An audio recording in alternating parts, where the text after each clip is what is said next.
Hello everyone, welcome to my YouTube channel एडको classes. My name is Manish और आप देख रहे हैं एडको क्लासेस को।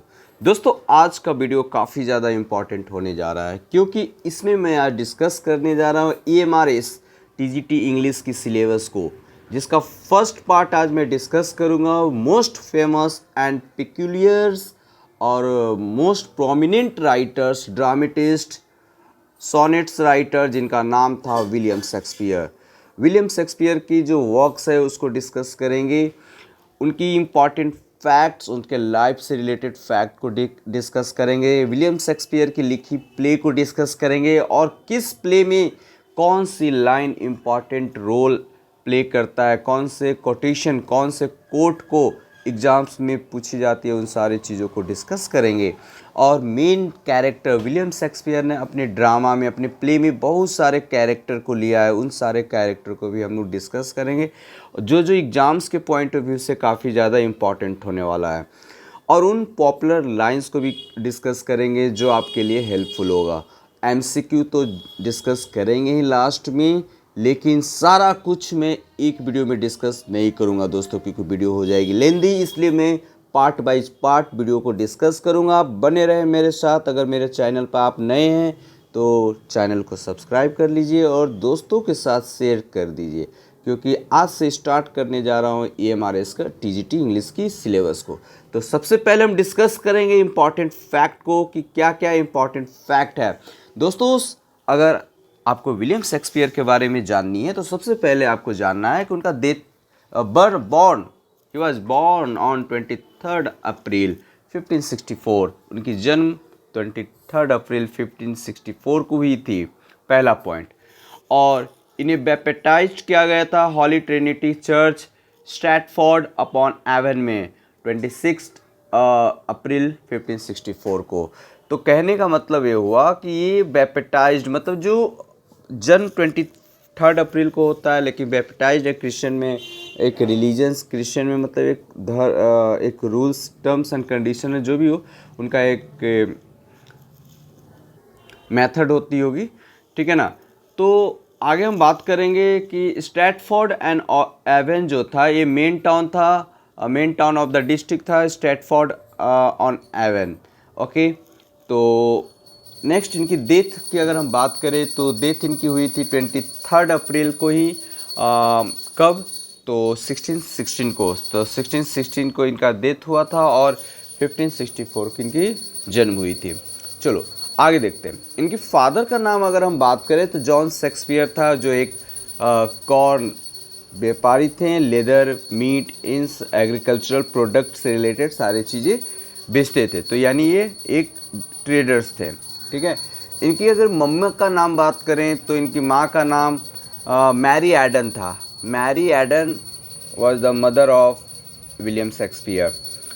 अगर हम बात करें मतलब इनकी स्टडी, तो स्टडी 5 इयर्स में। स्टार्टिंग में इन्होंने ग्रामर स्कूल एट स्ट्रैटफोर्ड में एडमिशन लिया और वहाँ पर मतलब he they are learn small Latin and less Greek, ठीक है। ये कमेंट किसने किया था मैं आगे बताऊंगा, सारा डिस्कशन करूंगा, ठीक है। उसके बाद हम बात करते हैं कि इनकी शादी हो जाती है 1582 में। He was married, okay. तो इनकी शादी होती है एने हैथवे से इनकी शादी होती है। लेकिन जो क्या होती है, she was the 8 years senior, William Shakespeare से 8 साल बड़ी होती है।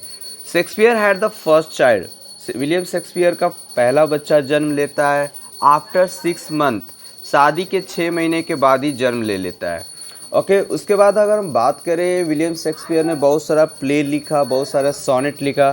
तो विलियम शेक्सपियर की लिखी हुई सोनेट थी 154 सोनेट इन्होंने लिखा, और ये सारे सोनेट पब्लिश्ड होते हैं 1609 में। वेरी वेरी इंपॉर्टेंट, 150 सोनेट्स लिखे थे और 1609 में ये पब्लिश्ड होता है।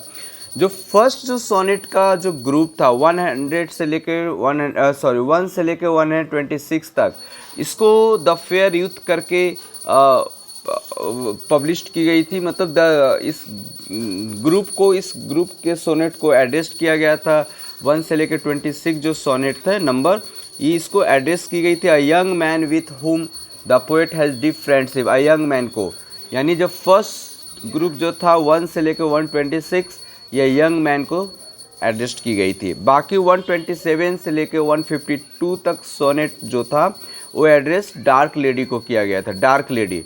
तो आगे डिस्कस करेंगे कि डार्क लेडी को नाम इन्होंने क्यों दिया और यंग मैन ही क्यों दिया, तो इन सारी चीज़ों को भी डिस्कस करेंगे। फिलहाल कुछ इंपॉर्टेंट फैक्ट को और जानते हैं। दोस्तों अगर हम बात करें प्ले, तो इन्होंने 37 प्ले लिखा, ठीक है, 37 प्ले इन्होंने लिखा था। और 2 लॉन्ग नैरेटिव पोएम भी इन्होंने लिखा, 2 लॉन्ग नैरेटिव पोएम। और उसमें जो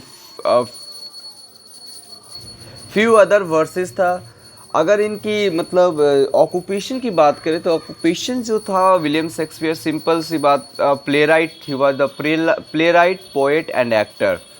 और ये जो किस एरा से बिलोंग करते थे विलियम शेक्सपियर, तो एलिजाबेथन एरा। ये वेरी वेरी इंपॉर्टेंट, क्योंकि एलिजाबेथन एरा जो था दोस्तों 1558 से लेकर 1603 तक को एलिजाबेथन एरा कहते हैं।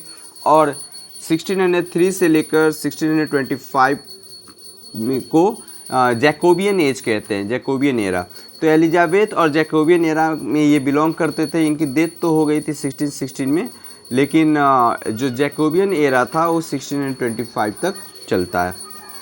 अगर इनके बच्चों की बात करें तो इनके बच्चे देखा जाए तो 3 था, एक डेथ कर गया था। तो पहला जो बच्चा का नाम था सुसाना हल, ओके, और हैमनेट शेक्सपियर और जूडिथ शेक्सपियर, ये सारे 3 बच्चे थे। और इन्होंने अपना कैरियर लंदन में एज एक्टर से स्टार्ट किया था, एक्टर, राइटर। और फिर बाद में ये ओनर बन जाते हैं एक प्लेइंग कंपनी का, जिसका नाम लॉर्ड चैम्बरलियंस मेन रखा गया। बाद में इस नाम को चेंज करके किंग्स मेन रखा गया था, ठीक है। इन्होंने इनकी जो राइटिंग, अगर ट्रेजेडी की बात करें तो ट्रेजेडी में ज़्यादातर इन लोग को मोस्टली जो ट्रेजेडी है देखने को मिला है। मोस्ट फेमस इनकी लिखी हुई ट्रेजेडी थी, जो हैप्पी एंडिंग नहीं होती, सैड एंडिंग होती है, उसको ट्रेजेडी बोलते हैं। तो हैमलेट इनका फेमस एक ट्रेजेडी था, ओथेलो, किंग लियर और मैकबेथ। यानी इसको आप कोड में याद रखोगे, HOKM, ओके, HOKM, होकम। तो इस तरीके से Hamlet, Othello, King Lear and Macbeth इनका most famous, world wide famous tragedy था दोस्तों। तो ये काफ़ी एग्जाम्स में पूछे जाते हैं, 4 ट्रेजेडीज से कोट भी, लाइन्स भी, कैरेक्टर्स भी, और क्या क्या थीम रहा है, ये सारी चीज़ें यहाँ से पूछी जाती, सबको डिस्कस करेंगे। लेकिन आपको मेरे चैनल के साथ बने रहना पड़ेगा और अंत तक इस वीडियो को देखिए। अब वीडियो पसंद आए तो आपको शेयरिंग तो कर ही देंगे आप। चलिए आगे बात करते हैं। जे लॉन्ग ने शेक्सपियर की लिखी हुई जो राइटिंग है उसके बेस्ड पर जे लॉन्ग ने डिवाइड किया, चार पीरियड में डिवाइड किया था जे लॉन्ग, ठीक है। एक्चुअली शेक्सपियर की राइटिंग शेक्सपियर ने खुद डिवाइड नहीं किया, उनके आने वाले जो राइटर्स हुए उन्होंने उनकी राइटिंग को डिवाइड किया, क्रोनोलॉजिकल वे में भी और उसका पीरियड में भी। तो पहला जो फर्स्ट जो पीरियड है जे लॉन्ग के अकॉर्डिंग कहा गया कि शेक्सपियर की first period early experimentation period रहा, ठीक है, अर्ली एक्सपेरिमेंटेशन पीरियड रहा। सेकंड जो पीरियड रैपिड ग्रोथ पीरियड रहा और डेवलपमेंट पीरियड रहा शेक्सपियर का राइटिंग का। अगर थर्ड पीरियड की अगर हम बात करें, it's a gloom and depression का पीरियड रहा, काफ़ी ज़्यादा डिसअपॉइंटेड की पीरियड रहा। और फोर्थ जो पीरियड रहा वो रिस्टोर्ड सेरेनिटी। सेरेनिटी का मतलब होता है दोस्तों शांति, है ना, शांति, काम, इस तरीके का स्टॉर्म, इस तरीके आफ्टर स्टॉर्म मतलब तूफान या फिर बेचैनी के बाद जो शांति आती है उसी को बोलते हैं काम, सेरेनिटी। तो ये सारे पीरियड्स में जे लॉन्ग के अकॉर्डिंग उन्होंने जो राइटिंग था शेक्सपियर का उसके बेस्ड पर उन्होंने डिवाइड किया, ठीक है। तो first period experimentation period, second period growth and development period, third period gloom and depression period and fourth period restored serenity of calm after storms. Okay, I think आपको ये सारी चीज़ें क्लियर हो रही होगी। चलिए आगे बढ़ते हैं दोस्तों। विलियम शेक्सपियर की लिखी हुई जो प्ले है ना, हिस्टोरिकल प्ले की अगर हम बात करें तो his historical play cover the period of English history of England over a period of about 350 years. Okay, और हिस्टोरिकल प्ले में शेक्सपियर का जो वीकनेस और स्ट्रेंथ जो है इंग्लिश राजाओं के, वो दिखाने की कोशिश किया गया है। तो पहला जो है उसमें इंग्लिश किंग्स के वीकनेस को दिखाया था, कौन कौन से राजा बिलोंग करते थे, जैसे किंग जॉन था, रिचर्ड सेकंड, हेनरी सिक्स। ये रिप्रेजेंट करता है वीकनेस को, ये रिप्रेजेंट करता है weakness of Kings, English Kings को। लेकिन आगे फिर इन्होंने मतलब कह सकते हैं स्ट्रेंथ राजा को भी दिखाने की कोशिश किया गया है, जैसे कि Henry fourth, Henry fifth, Richard third. तो these all are the present the strength. Okay, William Shakespeare को द बार्ड भी कहा जाता है। द बार्ड का मतलब होता है कि टाइटल दिया गया था bard, BARD, bestow upon someone who consider a great या मास्टरफुल पोएट, मतलब जिसे मास्टरफुल या ग्रेट पोएट कहा गया उसी को बार्ड कहा जाता है। इनकी जो विलियम शेक्सपियर की जो प्ले है वो 3 टाइप में हम डिवाइड कर सकते हैं। First one is tragedy, second comedy and third history. ठीक है, फर्स्ट जो कलेक्शन है विलियम जैसे कि जो राइटिंग है विलियम शेक्सपियर को, उसको कलेक्शन करके पब्लिश की गई थी after the death of William Shakespeare. तो पहला जो पब्लिश किया गया था उसको फर्स्ट फोलियो बोला गया, फिर उसके बाद second folio, third folio and fourth folio. तो फर्स्ट फोलियो जो पब्लिश की गई थी उनकी कलेक्शन जो था वो 1623 में फर्स्ट फोलियो पब्लिश किया जाता है, जो डेडिकेट किया जाता है विलियम एंड फिलिप को, जो the son of the Earl of Pembroke, okay, and Mary Sidney Herbert countess of Pembroke, compiled by Heminges and Condell. Second जो फोलियो उनका सीरीज कलेक्शन जो है राइटिंग का वो पब्लिश की गई थी 1632 में, एंड थर्ड फोलियो जो है पब्लिश की गई थी आपका 1663 में। तो इसको याद रख लोगे आप, क्योंकि फर्स्ट जो पब्लिश्ड फोलियो है वो 1623, सेकेंड 32 है ना, थर्ड 1663 एंड फोर्थ फोलियो 1685। इस तरीके के 4 फोलियो में इनकी राइटिंग को पब्लिश करवाई गई थी।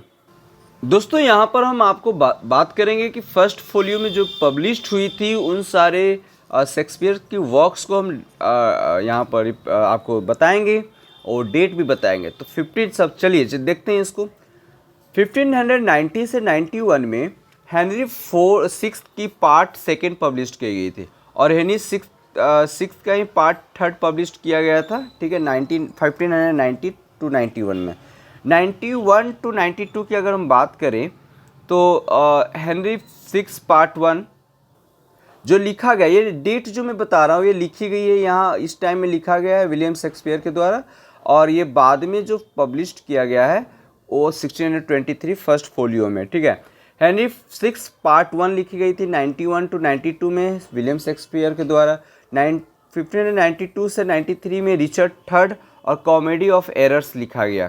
ठीक है, 1593 टू 94 में टाइटस एंड्रोनिकस और taming of the श्रीव, sir Thomas More authorship for manuscript pages, ये सभी चीज़ें लिखी गई है आपका 1593-94 में।